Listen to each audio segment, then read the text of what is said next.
I was a code breaker for the CIA. That morning, the director called me into his office. He said there was a file I needed to see myself. The footage started playing, and I froze. It was my wife. She had been taken. A group of men dragged her away. I couldn't speak. It felt like something hollowed out my chest. But I couldn't fall apart. No panic. No breakdown. I'm Charlie, a top mind in CIA cryptography, and I was going to use every skill I had to get justice. That night, I ran through 100 ways to make them pay. The next day, I went back to the director. I asked what the agency planned to do. He gave me the usual lines. We'll take care of it. Let the law handle it. I stayed calm. I knew they wouldn't lift a finger. I went home and got to work. In under an hour, I broke into the city's surveillance system. I found out who the attackers were. There were 4 of them, and they were trained mercenaries. I reported everything, but no one moved. Instead, they said I needed a therapist. Right then, I knew they didn't want justice. Maybe they already knew the truth. I had to dig deeper. Using my access, I slipped into the records room. Even the encrypted trash bin didn't stop me. What I found stunned me. Over 100 falsified mission reports. Drone strikes that hit civilians, reworded to look like terrorist attacks. Thousands of innocent lives were erased in the Middle East, and the agency covered it all up. I compiled every file, brought them to the supervisor's desk. His hands started shaking.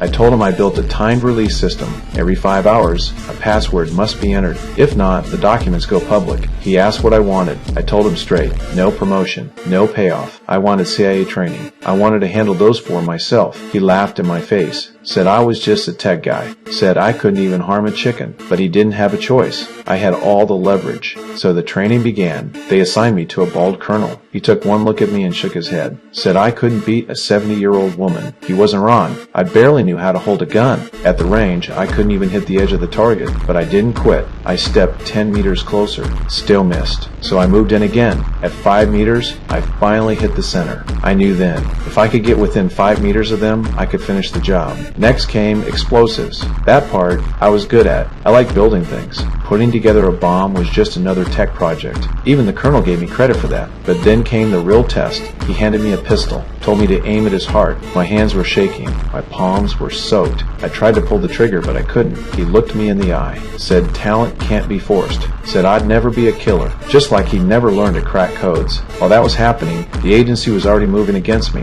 They searched my apartment, hacked into my computer, and they found out I was bluffing. There was no time system. It was all a lie. Every threat I made was fake. So they gave the order, take me out, and they sent the bald colonel to do it himself.